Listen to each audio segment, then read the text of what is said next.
And I think this will be a fun one. Yeah. We've got some millennials on now. Some boomers. No, we're the boomers. We are talking to Kyle O'Grady from both Kyle Hates Hiking. We're going to ask him why he hates hiking. Yeah. And I think that's the clickbait. And the Trail Tales podcast. Yeah. So we got him on the Skype line. Let's bring him in. All right. Okay. And we are not live, but we've got Kyle O'Grady here with us. Kyle, thanks for joining us, man. Oh, what are you doing? Coronavirus. I knew you guys. Get your masks on. Get your masks. Honestly, I just went into the fridge and grabbed the first one I saw. I didn't even buy these, but you know. I don't it think is what it is. I don't think you can get coronavirus through Skype yet. Did you see sales of Corona beer are down like 42%? No, but I would have thought that they would have been up because of all the memes. I don't know. They're like down significantly, which is hilarious to me. Once people stop getting infected and people kind of chill out a little bit, then the sales will go back up. That's my prediction. Kyle, where are you located? I am from Burlington, Vermont. So, okay, I thought you were in Vermont. There's no coronavirus cases there yet. Yeah. So I think you're good. There was one right border of New Hampshire. So oh, really? Both my roommates are nurses, so we're kind of bracing for it. They gave me like the rundown on what our game plan is if and when it gets here. What's your game plan? You go into the woods? Yeah, that's not bad. Dude, if it was summer, I totally would, but it's a little too cold for that shit. It's here right now. How long can you hide in a room for? Pretty much. There's actually a lot of stuff we want to talk to you about. You've got some pretty legit hiking credentials. Very legit. Yeah. On top of the AT through hiking, you've also done the long trail, right? Yes, sir. I did it twice, actually. Really? Wait. Once wasn't good enough? The first time was a section hike, though, so that's my Okay. Yeah. Okay. It's actually like the first I don't know, like hiking goal or whatever. When I was in high school, I did it in sections, and that was kind of like my first taste of backpacking and you know, I guess to a lesser extent through hiking. But then I went on and did it again in 2016, this time as a through hike, kind of as like a trial run for the AT. And then I did the AT in 2018 right after I graduated college. That's a good time to do it. Yeah. Andy and I are in the boat of like gonna be old dudes that do it probably. Did you see a lot of old dudes? You had to have out there, right? Yeah. I mean, definitely like most common would be folks that are. I was even a little bit young. I was 22 when I did it. I'm 24 now, and yeah, I was still a little bit young. I'd say most people were like 25 to, you know. Oh, interesting. Yeah, like late 20s, but there were still definitely you know, folks of all different ages. Probably older folks would be next, and then kind of people your age, honestly, would be like the least represented. Right. Yeah. Through hike. We have real lives, but you'll still meet tons of people out there. So, when did you know that you wanted to hike the AT? That's a good question. I kind of knew, like, I was pretty young, honestly. I like went on a day hike when I was like 15. I think I was 15 years old. It was just like me and a bunch of like goofy like high school kids, like just nothing better to do, and didn't really think much of it. But on that day hike, we went up Mount Mansfield, which is the highest peak here in Vermont, and the long trail goes over Mount Mansfield. So just part of our loop, like we were on the long trail for a couple miles, and that's kind of how I learned about it. Like I saw the sign and I was like, it was like Canada, 50 miles that way. And I was like, we're going to Canada. Like, what the hell are we doing here, guys? But they were like, no, it's the long trail. And they kind of explained to me, you know, what it was. And I was like, oh, that's kind of cool. And then I kind of went back home, started YouTubing, Googling, and through that, I kind of learned about the AT, and people have asked me before, like, how did you why do you like through hiking and backpacking and all this stuff? And I've never really been able to like give a solid answer.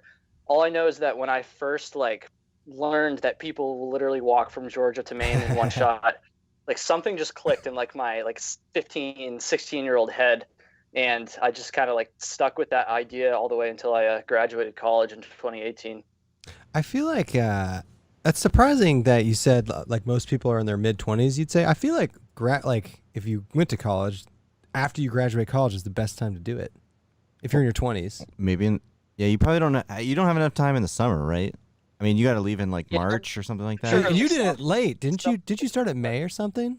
Yeah, and that's another big thing.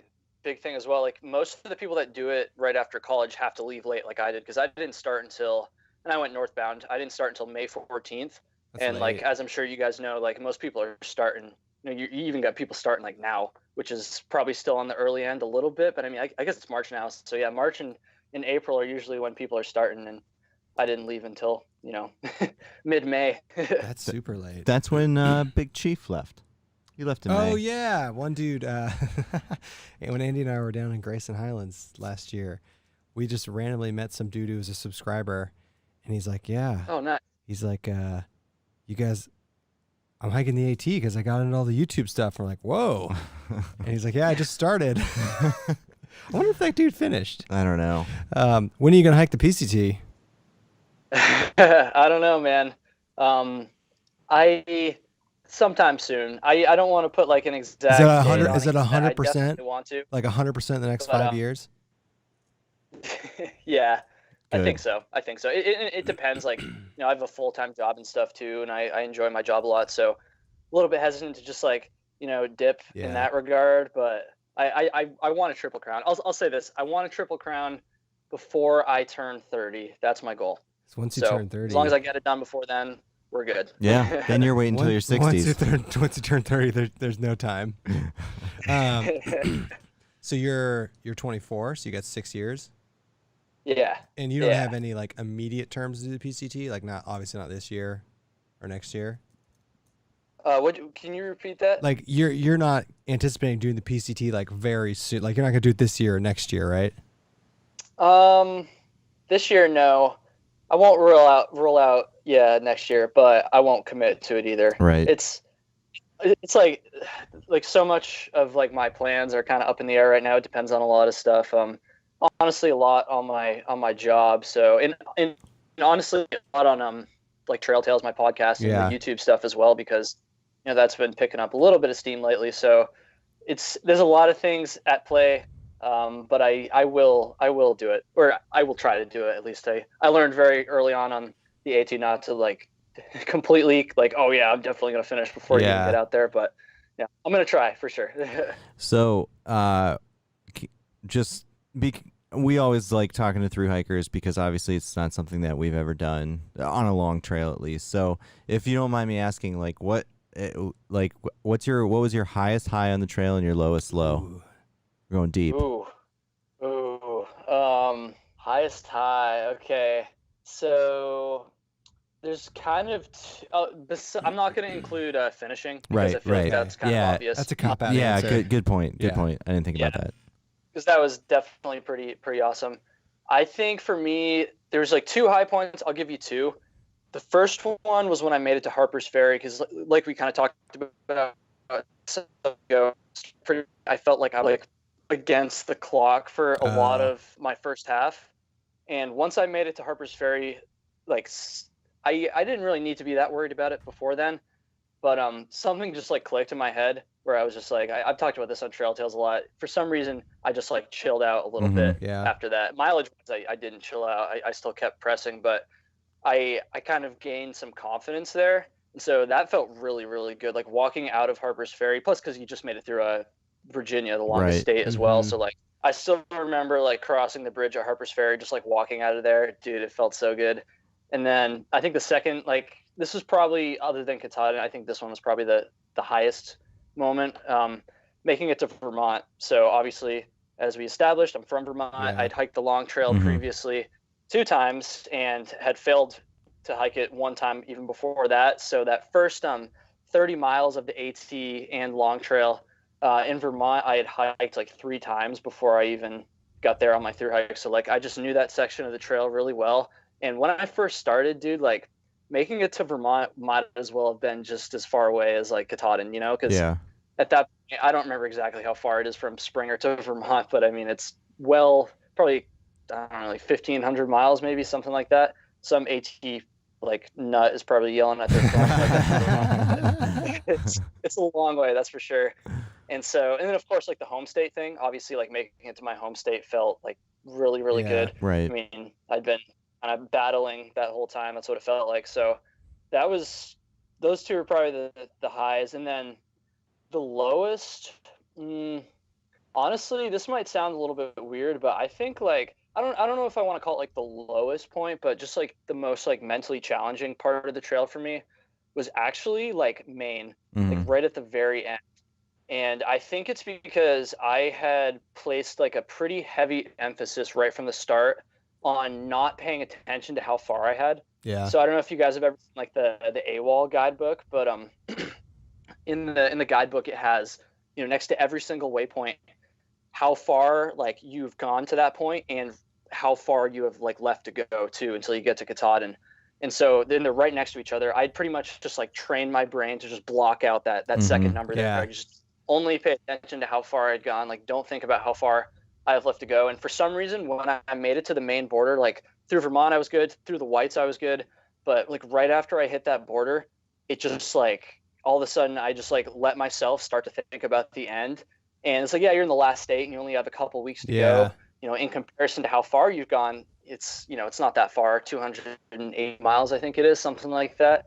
But 280 miles is still like a pretty long way to hike. Yeah. Like, I don't Yeah. care how far you've come to that point. And Maine is also, especially southern Maine, is like one of the hardest, like physically hardest states. And so once I got to Maine, I just kind of, I don't know, I just started to think about the end. I started to like really allow myself to like want to be done. And I don't know, it was tough. It all paid off. Like I never really thought about quitting, but I would hope being that close, but it was tough. In a way, I really wish I had been able to, I don't want to say like I didn't enjoy it, but just like take things in a little bit more going through Maine because it was beautiful. I mean, it's an amazing state. And I was just so like close to the end. I don't know. I kind of like bugged out a little bit in my head, but I mean, it is what it is. I still made it, so. Yeah, you made it. But that's interesting that you said that because like we, like every season we follow some through hikers on various trails, and like they all like towards the end are like, man, I wish I Yeah. would have slowed down Yeah. and enjoyed it more. First to or Katahdin like, loses. or like, yeah, like everybody said, like everybody gave me advice to like slow down and enjoy it, and then I don't know. It seems like that's a common thing. So. Yeah, it definitely is. I kind of wonder if just like the circumstance of my hike starting so late also maybe had something to do with it. Yeah. Because, I mean, like I said, I had to average, I think it was like, if in order to make it from the day I started, May 14th, I might have said May 18th. a few Doesn't minutes matter. ago. I Doesn't feel like I matter. might have missed that, but May. May 14th to October 15th, which was like my, last day I would have wanted to finish. I had to average like 14.4 miles or something like that. And I ended up with zeros and Neros and everything averaging closer to 15. Mm-hmm. And I mean, I'm sure like there's some like macho dude or girl out there who can crush like 15s all day, every Yeah. single day. But to average that for 4.5 months wasn't like super easy. So I don't know, maybe just kind of like a grinding for so long and not really taking as many zeros and taking it as slow as some people do might have kind of worn me down a little bit more. But at the end of the day, it's like so personal too. It's kind of different for everybody. When you started hiking it, were you just going solo? Like you didn't know anyone else that you were doing it with? So it's kind of a funny story, kind of a sad story too, a little bit. I met a guy my first night on top of Springer Mountain, my boy Mullet Mike, and we were in the same circumstance, like he had just graduated too, and we hiked together. We were maybe separated for a couple days here and there if one of us wanted to take a zero, and then we kind of caught back up but for the most part, we hiked together all the way from Springer to southern Maine. Wow. I mean, Oh, for wow. like the majority of the trail. And then unfortunately he got sick and had to take like we thought it was just going to be like a couple days off, and so we just like kept going. That's usually what we did when people various people I was hiking with got sick. Usually it kind of works out, you catch up to each other eventually. And unfortunately he ended up not being able to come back to the trail. He did come back to the trail. He hiked like another 100 miles. He crossed the 2,000 mile mark, and then he actually wasn't able to finish. Like he was just like too sick and had to get off. And he was so close, dude. I actually found out that he got off like the day I finished too, the day I summited Katahdin. So it was kind of bittersweet because I was like, I like feel really stoked about this, but at the same time, like the person I spent the most time with, like didn't make it, and I found out the same day. So What was shout out to wrong with Mike. him? Well, I mean, come on though. I mean, He did 2,000 miles of the AT, and yeah, I mean, like, super impressive yeah, for sure. Yeah. Yeah. I'm not trying to take away from that. I Right. mean, it is kind of fun to give him shit for it sometimes, but that's just Dude, coming that from me. sucks. I don't know. he can jump back on it, finish it pretty easily, probably. Oh my Yeah, god. he's gonna finish it now. He's got like a good job now and everything, and so he went back and he did a little bit last summer. He was gonna do it all. I think some plans with hiking partners didn't really work out, so we cut it a little bit short. And he's not really in too much of a rush, but he'll definitely finish it eventually. And I definitely want to, assuming I'm still here in New England, I definitely want to go up and try to summit. We got you. You there? Hello. Yep. You're no, you're cutting out sometimes. Are you noticing his video going like blue? Yeah, but it's okay. Okay, you're okay. good. We got you. You sure? Yeah. Do you notice that in the Skype? It doesn't matter. It doesn't. It looks fine to me. No, do you see that though, right? Mm-hmm. Okay, it's all good. Don't worry about it. This is our. This is why we don't do these live. Like the internet connection thing, I can try to no, move no, somewhere no, close. no. I don't have a problem with. Don't worry about it. All right. It's 99% fine. We don't care enough about the 1%. I want to talk about podcasting because you have a pretty legit podcast. That's a. I don't know if I'd say my guests are legit. I don't know. If your guests are legit. How do you get them? They don't agree to come on our podcast. I asked her at sliding into Instagram DMs. I'll say that. Okay. Slide right in. Same with Darwin. A lot of them just have here's a trick for you guys for getting people on your podcast. I learned this like accidentally very early on. Do an Instagram poll and have like your followers recommend guests, and then when they recommend the person, like post that to your story and tag the person. So it's like a little bit less weird than just like you like directly like contacting them. It's like, oh, a third party like wants to see you guys talk, and it just makes it a little bit less awkward. But I also just like, just email people and just DM people and stuff like that. We actually have high success with people telling us they'll come on, but then when they actually like we go to like schedule it and stuff, it just doesn't work out sometimes. Yeah, life gets in the way. But most people are actually like down to do it, and the more we do, the more we can show people like, hey, this is what you're in for. Like it's funny. Like I don't know if you saw the Instagram. He asked me like, do we have a set thing? Because I'm like, no, dude, there's no preparation for this. That's not true. Like I did look through. I've seen your YouTube stuff. I looked through your Instagram in preparation for this. That's about it, though. Yeah, I watched some videos. Yeah. I mean, you're relatively new for us. I didn't know about you until Dan told us about you. So I knew about you because I saw the video you did about Dan where you talk about him being on our podcast. That's the first time I saw you. Yeah.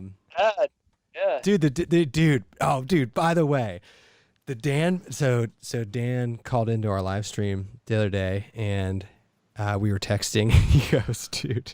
He goes, I saw the comments from the live stream. Like half the comments are bashing Dan Becker. Yeah. And I felt really bad. Yeah, and he goes, was I like a hot topic of conversation? I'm like, I mean, like not really. No, but it's just the fact that Adam showed up. But I what do you think of the Dan Becker hate? Dude, I mean, I don't like hate the guy. I talked to him actually. He kind of reached out to me after that video. On one hand, I'll say I don't understand. I don't want to like stick up for people who say like actually like hateful stuff. Yeah, like right. I'm not about that. I do a little bit understand just from like the thru hikers perspective. Yeah. It's the people who are like, oh, this guy like doesn't even hike that much. All he does is talk about gear, and he's like getting all these like views and stuff. Yeah. At the end of the day, like Dan Becker, like he's never claimed to be like, a fucking superstar, like the best backpacker. So it doesn't really bother me too much, but I can like sympathize with that just a little bit. But for the most part, like, I don't know, he's just a gear nerd. He likes to talk about gear. Right. I don't really see the problem. Like he's good on camera and stuff. But do you think thru hikers are the ones that are giving him crap? So like kind of like I talked about in that video, I think it's mostly just like people who are just kind of jealous of him, honestly. Yeah. And then there's definitely like a little bit of stuff from the thru hikers, and I mean, I say the thru hikers like it's just a small, just like the other folks too. It's like a small minority, obviously.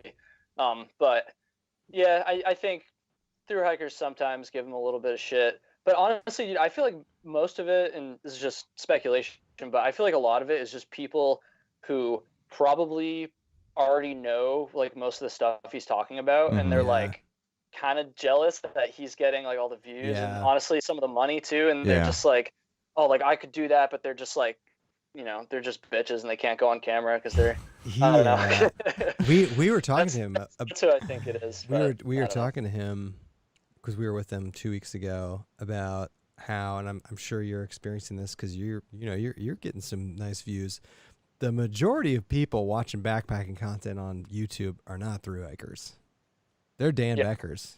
Yeah. And they're us. Yeah. They're weekend people looking to learn about gear. They're going out like 2 times a year. Granted, we go out way more than that. But like they're just not, and so he's catering to that audience, and that's I mean that's a smart business play on his end. Yeah, you know? it is. He's full time now. I mean, he's full-time YouTuber. I mean, his growth is insane. It's petered off a little bit, but his growth the last year has been like unlike anything I've ever seen. I don't know. It's pretty gnarly, dude. It's pretty gnarly. But I think another thing too, there's like a really bad stigma against like doing sponsorships and stuff within the backpack For sure. community. Yeah. And I think I probably should have mentioned this a second ago, but I think that is where a lot of the hate comes from as well. Yeah. And you know, we don't have to get into all that. You know, personally, I'm not really like just from like the perspective of someone who watches like backpacking YouTube. I'm not really interested in like the constant gear reviews and like the I don't know, just kind of so a lot of what he does, and not that I like don't like him or whatever, just not really my cup of tea.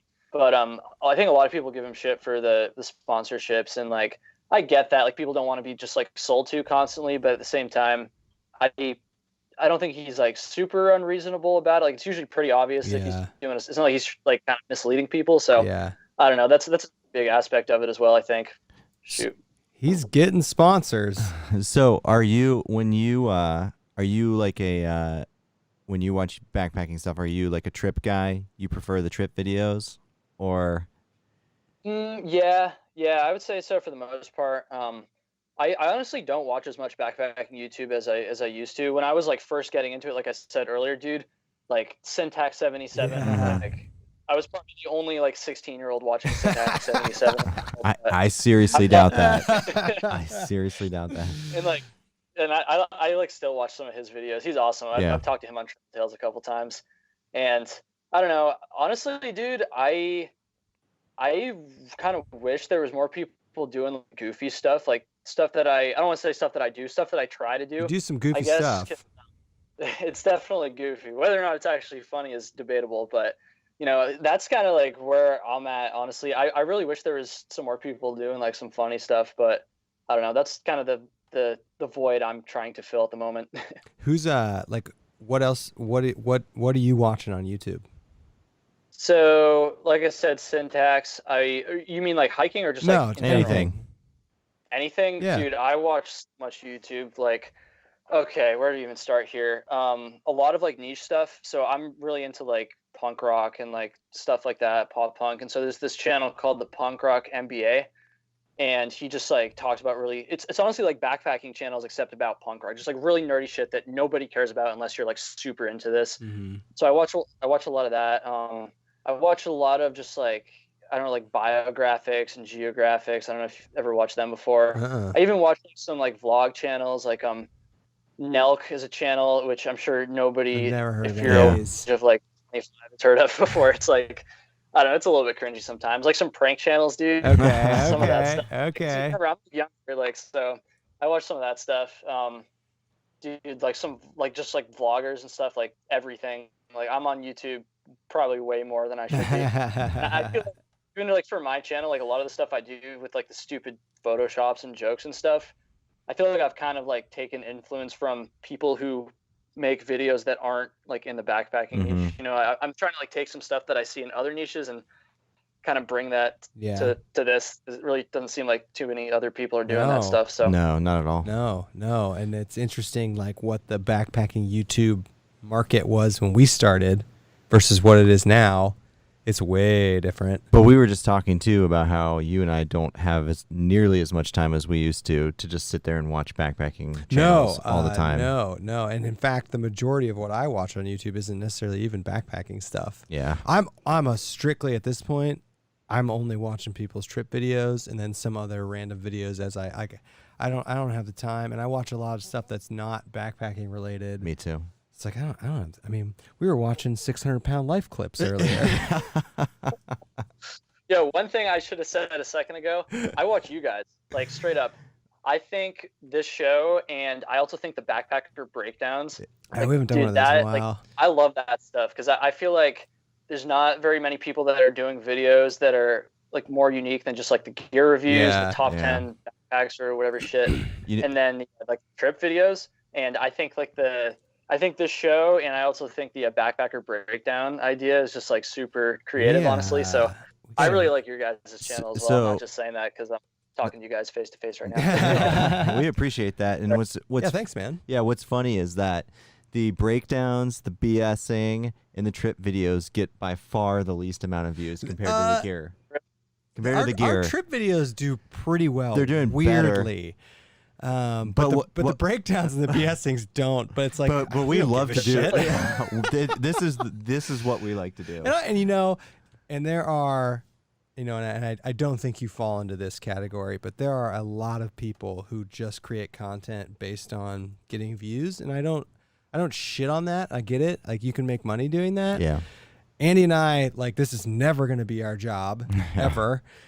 So it's like we're only making videos we want to do and we think are fun to do. Yeah. And like the BSing started with us literally out in the woods. If you watch the first like 10-ish, we were just literally out backpacking and set the cameras up and had like a podcast out there. And then we're like, okay, we want some better audio equipment. So now we don't do that. And then the breakdowns came from watching. That was inspired by Action Bronson watches Ancient Aliens on Vice. Yeah. Have you ever seen that? I can't. I've seen like, I don't know, like some commercials or whatever. Like So basically, him and his rapper buddies just get stoned and watch Ancient Aliens, and you just watch them watching it. Is he the dude from like the Fuck That's Delicious. I think I know who he is, but I can't quite remember. I want to be sure. Yeah, he's a famous rapper. Yeah, he's a famous rapper.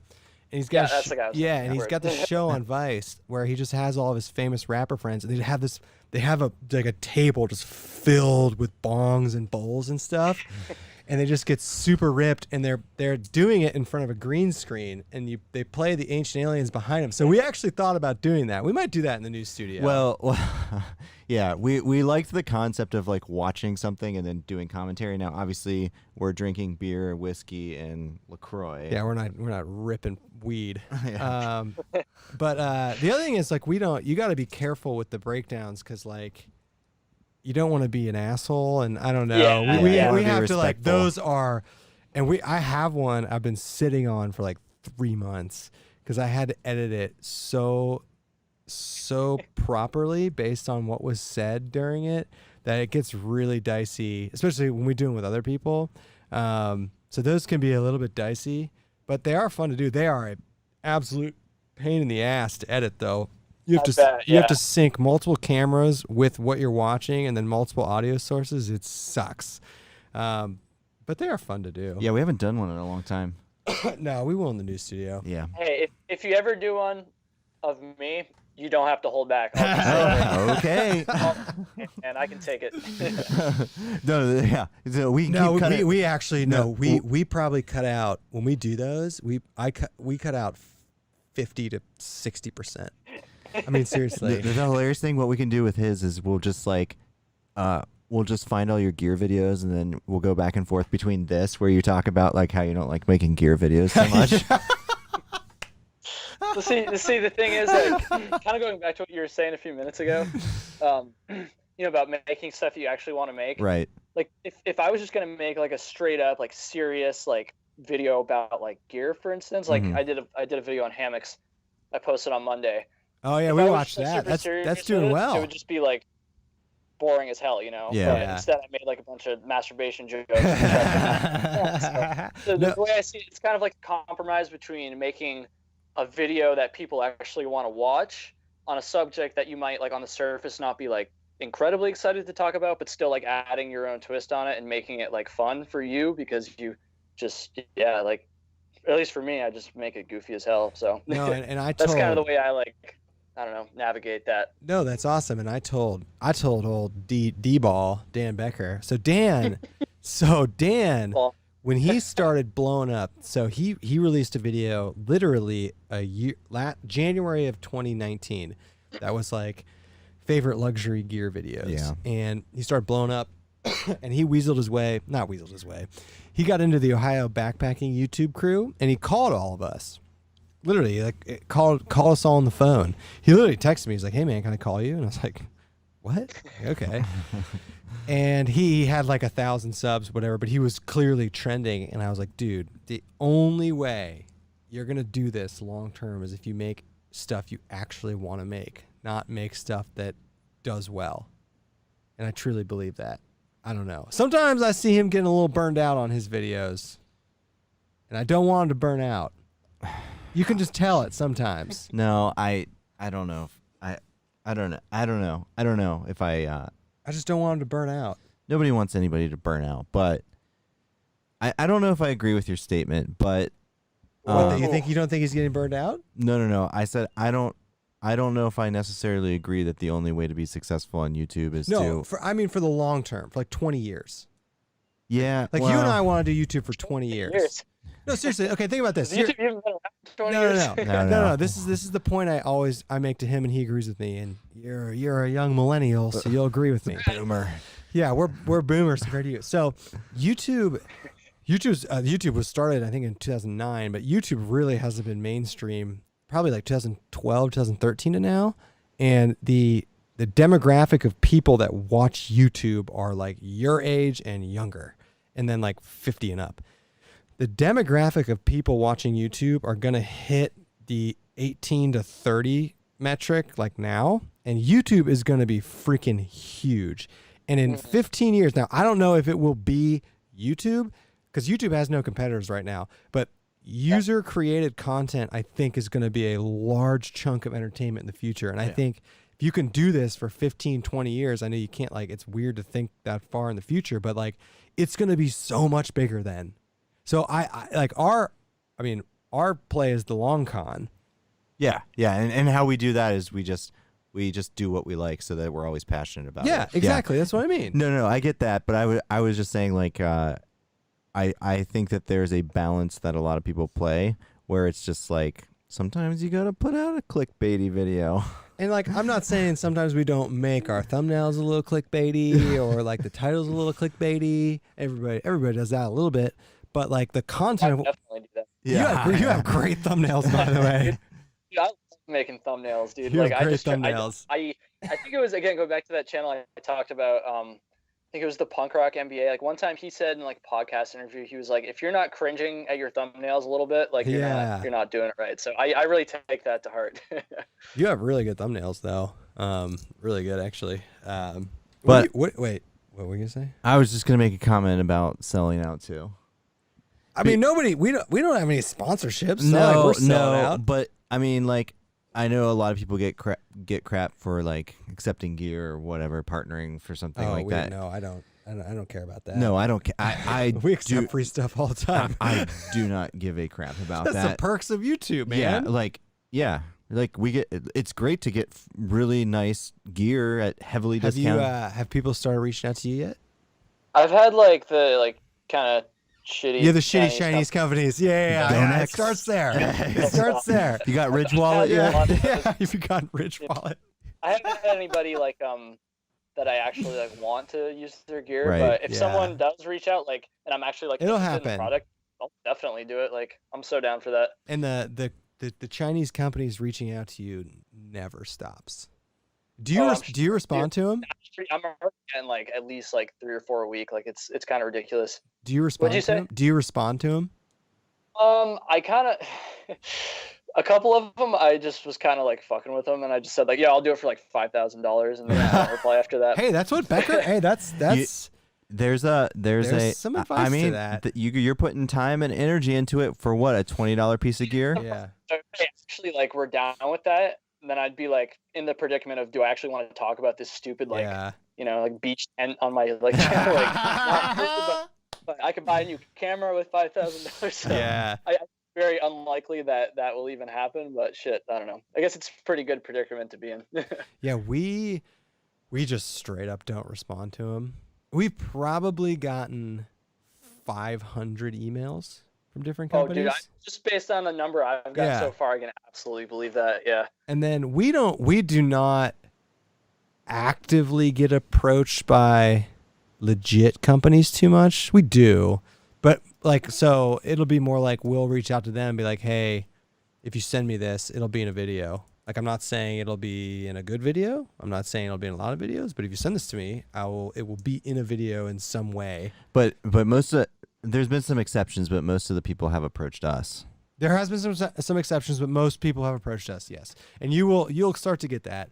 But they were all companies that we love. Yeah. Because we talk about them all the time. And in fact, and not to sound too full of us, we get offered free gear a lot, and we pay people. Yes, I don't like taking free stuff. Yeah, sometimes. we pay people. We've been offered like really nice free stuff that we have that you might see here, and we pay people for it and not because we're like trying to be elitist, but because we really truly believe in like the cottage vendor thing. And like it's worth it to us to give them a couple $100 so they can keep making shit, and like we're gonna do a video anyway. So we try and like at least like not take like totally free stuff. If it's like a small like dude making gear in his garage or something, and like, dude, we'll give you some money. Like that takes time and effort to do, and like and like so we're pretty good friends now with a couple companies, and like hearing the impact that YouTube has on their sales, it like it's ridiculous, and it doesn't make like we got the Light AF tarps like a month or two ago. We put out like just a quick little first look video on the Light AF tarp, and it got like 5,000 views in like 2 days. And I was like, what? And Chris is like, dude, everyone's emailing me about these tarps. He's like, I'm not even making them right now. I'm like, I'm sorry, man. Put the video out. But like seeing the effect that YouTube has on, like, there's a reason these companies are coming to YouTube. I mean, it's like pocket change for them. Like if Z-Packs gives you a tent, it's $500 to them, but they're going to get thousands of eyeballs, you know? I mean, I think it's a coincidence that I feel like as the backpacking YouTube niche has expanded, I keep seeing more and more cottage companies pop up too. Because even like, I might be young, but you know, I started doing this like 6-7 years ago. So even back then, like there were still some people, maybe not 6 years. Yeah, I guess so. Even back then, like there was a couple companies, but there wasn't like, you know, like 10 plus nuts. Backpack companies, like just backpacks, right? Ultralight backpacks or whatever. And now it's like, especially once I started Trail Tales, I started the podcast like right after I got back from my thru hike. So it was like, I think I launched my first episode like early November 2018. Like then when I started to like get back on Instagram and stuff, I hadn't really bought any gear in a while. I kind of had a lot of my stuff for like a long time now. And I started to just realize just from like poking around on Instagram, like how many new companies there are now that make like these like super niche, like ultralight, whatever gear. And I was like, damn, this has changed a lot, even from just like 2014, which was kind of the last time I was like really on, you know, the gear grind, like trying to find stuff. So it's crazy. Like, I feel like YouTube backpacking stuff and the cottage companies have kind of like came up together, if that makes sense. So when you did your thru hike, were you one of those thru hikers that like by the time you were done with the trail, like you've changed out most everything that you had? No, total opposite. I started with pretty much the same. The only things that was different by the end of my thru hike were that I like picked up a couple like extra layers and stuff. Everything else was the same, dude. I think one of the reasons why I don't really like on Trail Tales, for instance, I've like done one gear episode. Mm-hmm. I think this week was episode 67, one gear episode.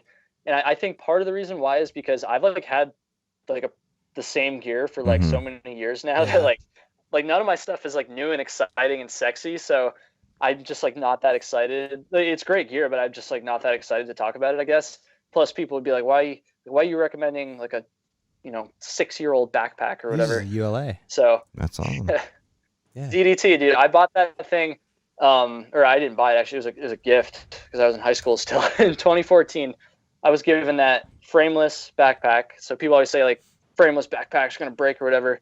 I was given 2014. I've used that thing. I used it on my long trail through hike. I've used it on almost most of the Adirondack 46, most of the New Hampshire 48, a failed attempt at the Northville Placid Trail and the Appalachian Trail. And the thing is still going. I had to get the back pocket fixed one time, but other than that, like the thing is like still going strong now. I kind of like want it to break so I can like justify getting a new pack at this point, honestly. But it's crazy, dude. It's absolutely crazy. We got to get you in a sexy light AF pack. We know a guy. Yeah.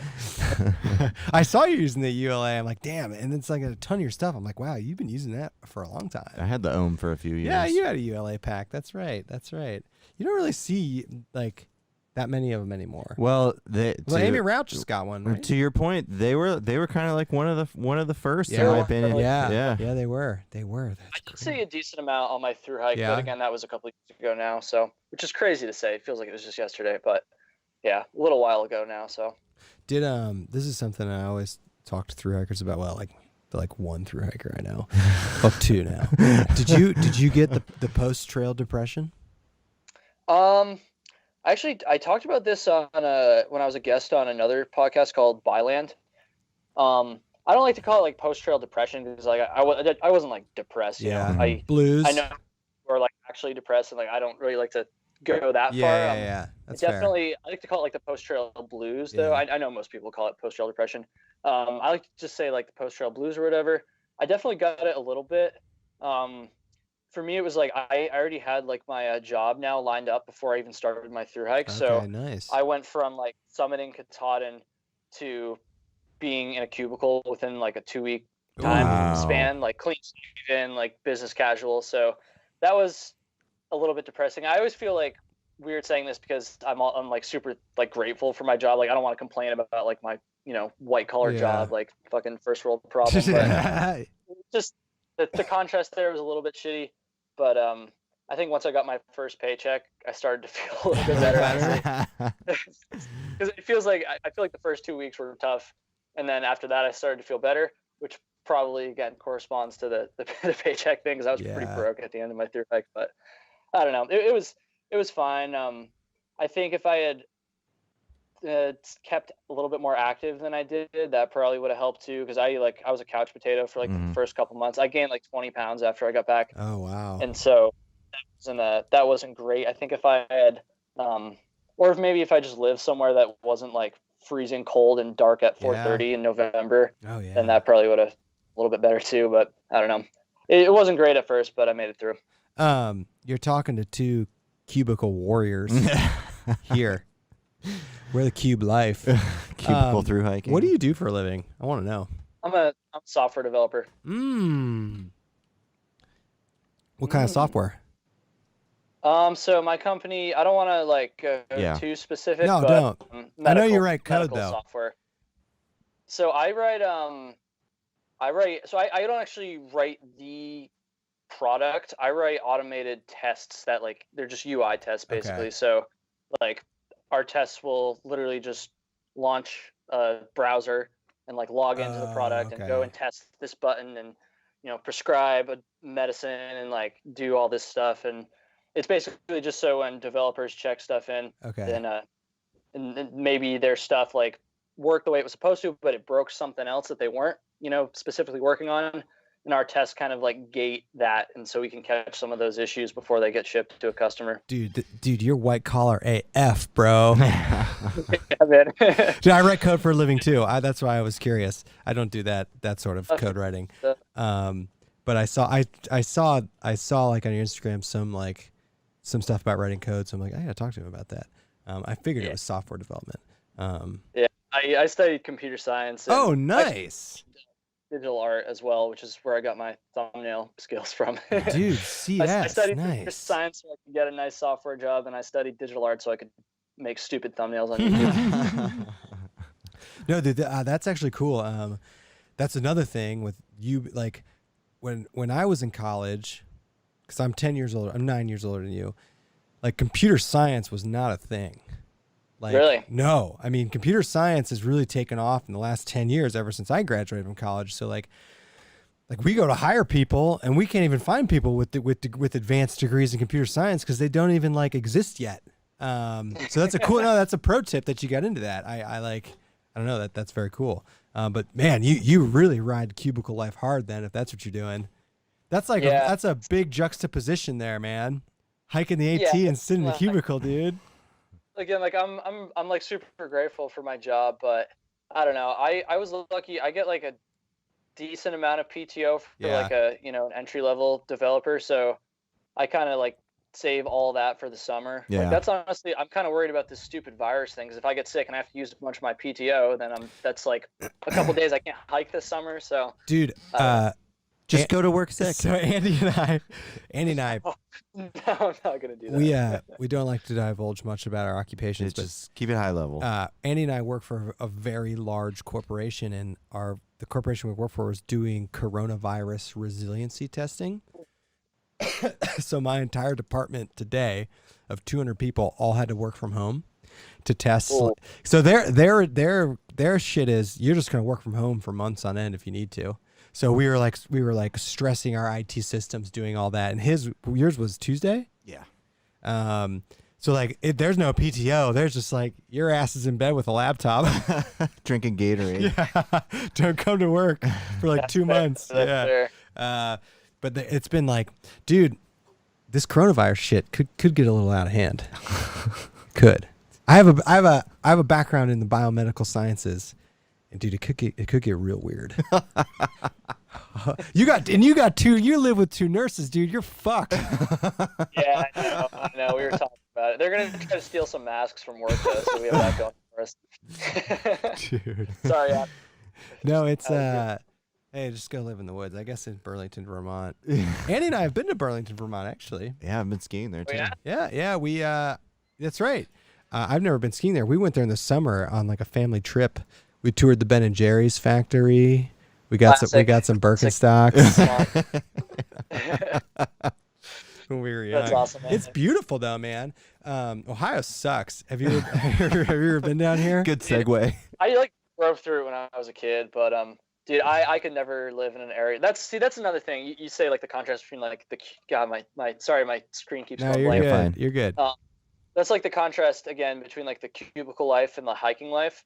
Here in Burlington, it's so easy to get like access to the trail that it almost like makes up for it, right? Because during the summer, I can literally work a full 8-hour shift in my cubicle and then go watch the sunset on the tallest mountain in Vermont. Yeah, like, that's awesome. That's obviously hike down in the dark, and then I can go to work the next day, you know, and I do that.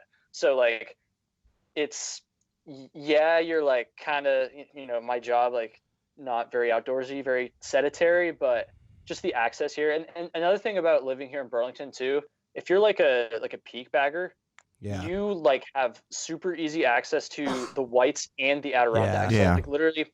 So not only like the Vermont mountains, but you have access to like pretty much everywhere except for like, maybe northern Maine within like a pretty reasonable drive. Like I can get to like North Conway in say like 2.5 hours, maybe a little bit more.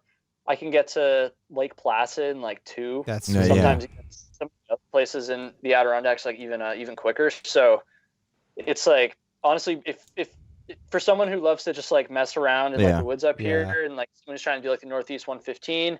Something like that. I mean, Burlington is like the best central location. Sweet. Like it's really hard to beat it. You do any ice fishing? Are you a skier? I don't do fishing now. I ski a little bit. Are you a skier? Fish. That's big up there. Yeah, a little bit. I actually didn't get it passed this year. I was kind of planning on just like continuing to hike because I usually don't hike during the winter, but I ended up like kind of dealing with a little bit of a foot injury. So I went on like a short hike last weekend, but I honestly haven't really done any like actual hikes in a couple months now. It kind of sucks. Do you have but that's probably why I've been doing all the videos and stuff. Once I get back on trail over the summer, I'm probably gonna like run out of time to do everything. We haven't talked about backpacking at all. What? Yeah. Since you're saving all your PTO for the summer, do you have any trails or anything that you're gonna try to hit?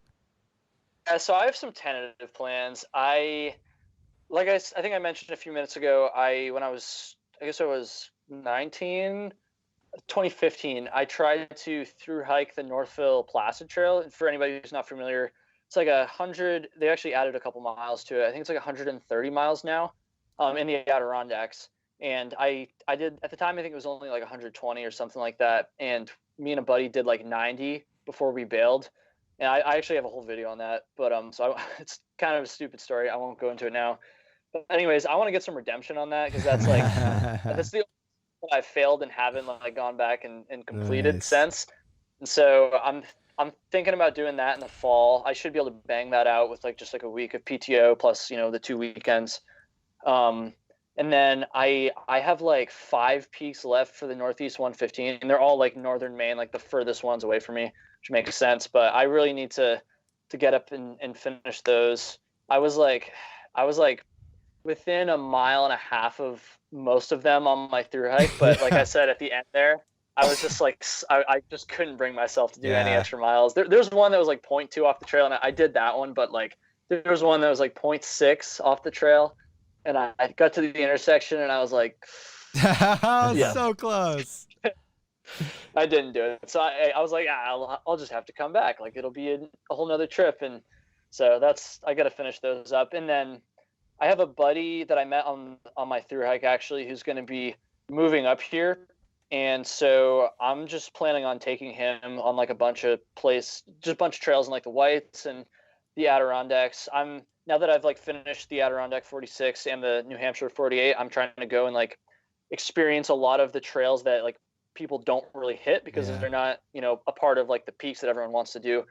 And so I think we're probably just going to do like a bunch of backpacking trips and even just like some day trips and some death marches, I like to call them, like the 20-mile plus day hikes, just some stuff like that. So, dude, I have a lot planned. I'm stoked. I'm getting to the point now in winter where I'm just like, just warm up, please. Dude. It was like 40 today. It was kind of a teaser. So, do you do any I'm ready. Do you do any winter backpacking up there? Dude, the closest I ever came to winter like backpacking was when I like stupidly went out in like November one time when I was like I was in high school and like just underestimated like how cold it was going to be. And someone actually commented this on a video I posted about that trip. They were like, I think that like ruined you, like, or like scarred you. That's why you're like afraid to do winter backpacking now. So I wouldn't say I'm like afraid, but I've never really winter backpacked before. I've done like a couple 4,000 footers in the winter, but like I said, I really don't do very much during the winter. Honestly, I usually just like ski or just sit at home and talk about shit to my camera this winter, I guess. But I'd really like to get into it. Probably maybe not backpacking, but just like doing some day hikes and stuff. I could be down with that. In Vermont, that's fair. But if you come down to like where we live or even Wisconsin where we went, I mean it's a different ball game in the winter. What are the cold temps like? Like Super peak winter cold, Vermont? right? Negatives? I mean, are we talking like down in town or like up on the mountains? In the mountain, like where you would be backpacking. I mean, obviously it's going to vary a little bit, but if it was like, 30, that'd be like a pretty warm day. Yeah. It'd probably be pretty rare for it to be 30 at night. And then, the higher you go, obviously, in the wind and stuff, I don't think it would be like, again, I'm not like an expert on this because I don't do the winter stuff as much, but very cold, like, definitely, below 20 most of the time, I would say, without the wind and then plus the wind and stuff. So people do it, like, for sure, as you guys know, but I don't know. I would probably have to go tag a couple more 4,000 footers just in day trips before I bring my hammock out there. I don't know. Yeah, it's we basically have an entire different set of gear for winter now, right? For sure. Different quilts, different everything, and like our winter is like the lows are in the low 20s, so it's way better than what you would go through up there. I don't know if I'd be doing it if it was 10 degrees without the wind. I don't know. We have 0 degree quilts now. I guess. But still, it's not super fun. I mean, you just get to camp and you get in, you're down. You get to camp, you bring a bunch of booze. I mean, there's nothing else to Yeah. do. You make a huge fire, and then you go to bed at like 9. And you That get up. sounds kind of fun, Yeah. honestly. I don't know. I like to go as light as possible with the gear and stuff. So just the idea of like bringing a bunch of extra stuff. I know I'm gonna get so much shit for saying that, but that's part of it too. And then another part of it, like I just go so hard during the summer. Like I put in, for me anyways, I probably put in like close to 250 miles just over the summer, like Yeah. while working full time and stuff That's too. good. So Yeah. That's really by good. the time I get to like, late October, November, I'm kind of like, all right, I'll just like take a little bit of a break for a Yeah. while, if that makes sense. No, Yeah. that's fair. That's fair. We've just gotten into it the last like 2 years because like there's just nothing else to do, Yeah. you know. Yeah. And it's been a fun thing to like approach from a technical gear standpoint because we literally bring an extra 10 pounds of shit when it's in the winter, Yeah. Yep. at least, Oh yeah. because we're not out there to just Take it die. to the next level. Come up to the whites or something, and like be like Syntax. He does some crazy stuff. Like Not- go like No. straight into the whites. No. Just during, go up like- there and have your No. water bladder break open on you fit. and you die. All right. Hey, we're approaching the hour mark. Yeah. Hey, Yeah. man, that's 58 minutes, dude. That goes fast. You do podcasts. You know that. All right, Kyle. Thanks so much for talking to us, man. This went really fast. Yeah. And Um, those of you that aren't Doesn't subscribed, have to end. We can keep going. yeah, I only delayed dude, you we're in guys our by, like, we're in our 5 30s, minutes. dude. it's a work Come night, on, Kyle. man. Yeah, you gotta get yourself a standing desk. I meant to tell you that earlier. For 5 fucking hours. Don't tell me you're Dude, gonna have that was Oh, not God. planned. that was fueled by whiskey. That was, and you know what though? You've never live streamed, have you? No, dude, I Dude, haven't. It's great, man. We'll do it. We're gonna do it again sometime. Come to Columbus. We'll do a live stream We'll do a with you. 10-hour live stream. We'll do 12 Dude, hours. Dude, I will literally do that. Like when I had like just gotten back from like some bars. I think it was Saturday, right? Yeah. Friday or something. And like I was like I'd been drinking and I got back and I was just about to like go to bed pretty much, but I saw that and I saw the call-in thing. I was like, I have to call these Dude, guys. we Like I've never talked to had- these guys before. Like I have to call them right We now. had And trolls calling us. We had a bunch. We know honestly though, we had a bunch of actual subscribers calling and talk to us, and You had 90 missed calls. I had over 100 missed I calls. definitely called you guys like 10 times before you actually picked up though. So Because like those. other YouTubers were calling us, subscribers were calling us, trolls were calling us. I got a number on Google Voice, and I was like, "F it, man, put it in the comments, just go." And we had trolls, we had YouTubers. It was a party. I think we'd do it again though. Oh, absolutely. We had a guy here, literally moderating chat and screening the phone calls. We had to have like a third party here helping us. Yeah. Honestly, I did not expect hundreds of calls. I truly didn't. Yeah. But it was fun. Anyway, check out Kyle's channel. Check out his podcast. Absolutely. We'll put links in the description. Kyle, thanks for talking to us, dude. We're gonna have to get up and do some hiking in Vermont. Oh yeah. We've never hiked Yes, up dude. there. Let me know. I know. Let me know. Or anywhere in the Northeast, dude. Yeah. I'm Yeah. so down. We will let you know, sir, and we'll catch everybody on the next Backcountry BSing. Yep. Thank you guys so much. And cut. Okay. That was fun, dude. Yeah. And Dude, that was awesome. Now we just hang on the line for like an awkward 15 or 30 seconds and debrief about it. I can't even see the video or anything. I just do mine audio, so it's even more awkward. I know it's